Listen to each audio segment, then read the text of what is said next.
मंडळी, राजकारण म्हटलं की सत्तेची स्पर्धा आणि स्वार्थ हे चित्र लगेच डोळ्यांसमोर येतं. अजित पवार यांच्या निधनानंतर हे चित्र महाराष्ट्राच्या राजकारणात स्पष्टपणे पाहायला मिळालं. अजित पवारांचा अंत्यविधी पार पडताच राष्ट्रवादी अजित पवार गटात नेतृत्वाची पोकळी निर्माण झाली आणि ही पोकळी भरून काढण्यासाठी सत्ता समीकरणांची जुळवाजुळव सुरू झाल्याच्या चर्चा सुरू झाल्या. मुख्यमंत्री देवेंद्र फडणवीस यांच्या सहमतीनंतर सुनेत्रा पवार यांच्या नावावर अखेर शिक्कामोर्तब झालं आणि अजित पवार यांच्या निधनानंतर अवघ्या 4च दिवसात सुनेत्रा पवार यांनी उपमुख्यमंत्री पदाची शपथ घेतली. एवढ्या कमी वेळात झालेला हा राजकीय निर्णय अनेक प्रश्न निर्माण करणारा ठरला. या सगळ्या घडामोडींमध्ये दोन नेते मात्र सतत चर्चेत राहिले. एक म्हणजे प्रफुल्ल पटेल आणि दुसरे म्हणजे सुनील तटकरे. विशेषतः या घडामोडी घडत असताना सुनील तटकरे यांची भूमिका अनेकांना संभ्रमात टाकणारी ठरली. त्यांनी दोन्ही राष्ट्रवादी काँग्रेसच्या विलीकरणाला विरोध केला आणि भाजपच्या भूमिकेला पाठिंबा दिल्यासारखी भूमिका घेतली. त्यामुळे सुनील तटकरे यांच्या मागे भाजपचाच हात आहे का, असा प्रश्न राजकीय वर्तुळात चर्चेत आलाय. म्हणूनच अजित पवार यांच्या निधनानंतर सुनील तटकरे यांनी नेमकी कोणती भूमिका घेतली, ते राष्ट्रवादीच्या एकत्रीकरणाच्या विरोधात काय आणि ते खरंच भाजपचे समर्थक आहेत का, याचाच घेतलेला हा सविस्तर आढावा. नमस्कार, मी प्रथमेश आणि तुम्हाला तर माहिती आहे आपला विषयच भारी. म्हणजे अजित पवार यांच्या अकाली निधनानं राज्याच्या राजकारणात मोठी पोकळी निर्माण झाली होती. अजित पवार यांची जागा कोण घेणार हा कळीचा प्रश्न बनला होता. याच पार्श्वभूमीवर राष्ट्रवादी काँग्रेस अजित पवार गटात सत्ता समीकरण जुळवण्यासाठी जोरदार हालचाली सुरू झाल्या. प्रफुल्ल पटेल, सुनील तटकरे, छगन भुजबळ आणि धनंजय मुंडे यांच्यात अंतर्गत स्पर्धा सुरू झाल्याचं चित्र देखील दिसून आलं.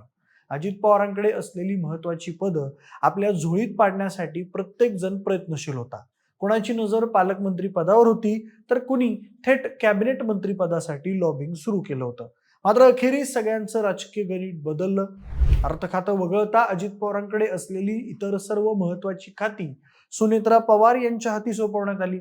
या निर्णयामुळे पक्षातील अंतर्गत स्पर्धेला पूर्णविराम मिळाला आणि एकाच वेळी सत्ता संतुलन राखण्याचा प्रयत्न करण्यात आल्याचं स्पष्ट झालं.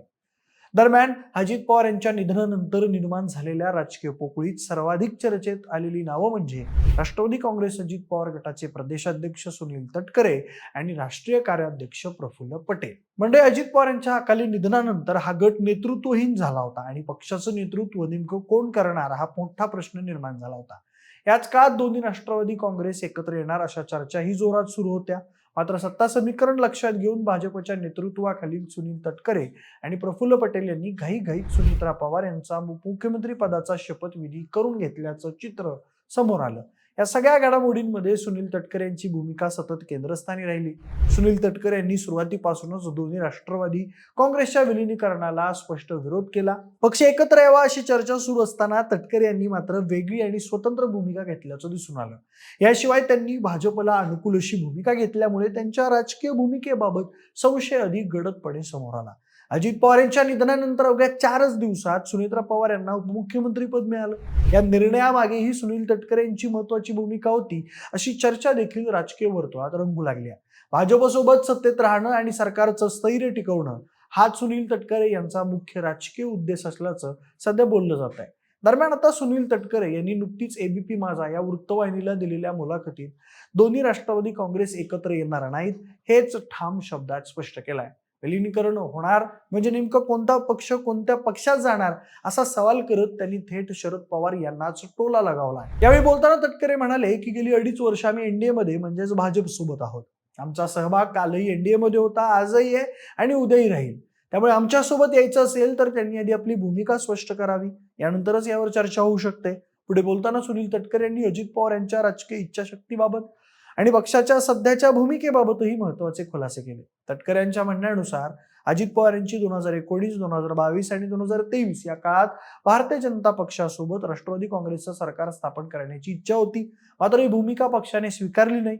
याच कारणामुळे अजित पवार यांच्या नेतृत्वाखालील गटाने एनडीए मध्ये सहभागी होण्याचा निर्णय घेतला आणि त्यातूनच राष्ट्रवादी काँग्रेसमध्ये फूट पडून 2 गट निर्माण झाले. त्यानंतर लोकसभा आणि विधानसभा निवडणुकांमध्ये अजित पवार यांच्या गटाने शरद पवार यांच्या नेतृत्वाखालील राष्ट्रवादी काँग्रेस विरोधात थेट लढत दिली. तटकरे यांनी हेही नमूद केलं की एकूण 59 पैकी 41 जागांवर त्यांच्या गटाला यश मिळालेलं असून राज्यातील 13 कोटी जनतेनं त्यांच्या राजकीय निर्णयाला दिलेली ही स्पष्ट मान्यता असल्याचं त्यांनी सांगितलं.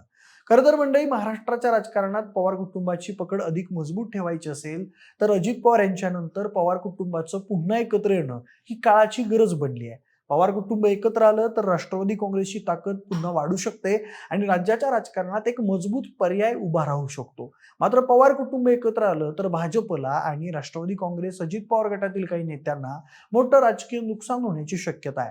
कारण दोन्ही राष्ट्रवादी काँग्रेस एकत्र आल्यास पक्षाचं नेतृत्व पुन्हा शरद पवार यांच्या हातात जाईल. अशा परिस्थितीत सुनील तटकरे, प्रफुल्ल पटेल आणि छगन भुजबळ यांची बार्गेनिंग पॉवर कमी होईल. सोबतच पक्षातला त्यांचा प्रभाव, अधिकार आणि मानपान यावरही मर्यादा येण्याची शक्यता नाकारता येत नाही.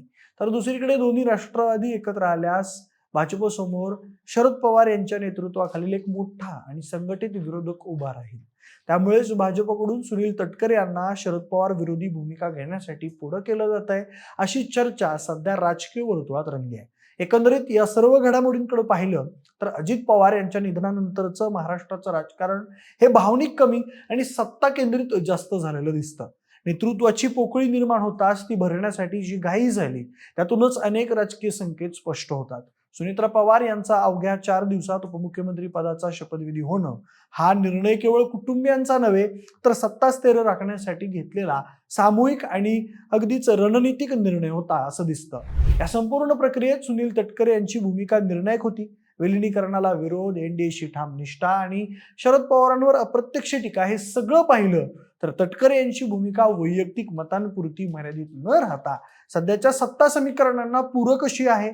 कारण दोन्ही राष्ट्रवादी एकत्र आल्यास अजित पवार गटातील अनेक नेत्यांची ताकद, बार्गेनिंग पॉवर आणि पक्षातलं स्थान कमकुवत होण्याची शक्यता आहे. तर दुसरीकडे भाजपच्या दृष्टीनं पाहिलं तर पवार कुटुंब एकत्र येणं म्हणजे राज्यात शरद पवारांच्या नेतृत्वाखालील एक संघटित आणि अनुभवी विरोधक उभा राहणं. त्यामुळे राष्ट्रवादीचं एकत्रीकरण रोखणं हे भाजपाच्या राजकीय हिताचं ठरतं. अशा परिस्थितीत सुनील तटकरे यांची शरद पवार विरोधी आणि विलीनीकरण विरोधी भूमिका ही भाजपसाठी सोयीची आहे. थोडक्यात सांगायचं तर अजित पवार यांच्या निधनानंतर सुरू झालेलं हे राजकारण व्यक्तींपेक्षा सत्ता, पक्षांतर्गत गणित आणि भविष्यातील निवडणुकींची रणनीती यावर आधारलेला आहे. सुनील तटकरे यांची भूमिका ही याच एक रणनीतीचा भाग असून भावनिक एकत्रीकरणापेक्षा सत्तास्थैर्य आणि राजकीय लाभ यांना प्राधान्य दिलं जात असल्याचं या सगळ्या घडामोडींमधून स्पष्टपणे दिसून येतं. बाकी या सर्व राजकीय घडामोडींबाबत तुम्हाला काय वाटतं ते आम्हाला कमेंटच्या माध्यमातून नक्की सांगा आणि सोबतच अशाच राजकीय घडामोडी विस्तारानं पाहण्यासाठी विशेष बारीच्या YouTube चॅनलला नक्की सबस्क्राईब करायला विसरू नका. धन्यवाद.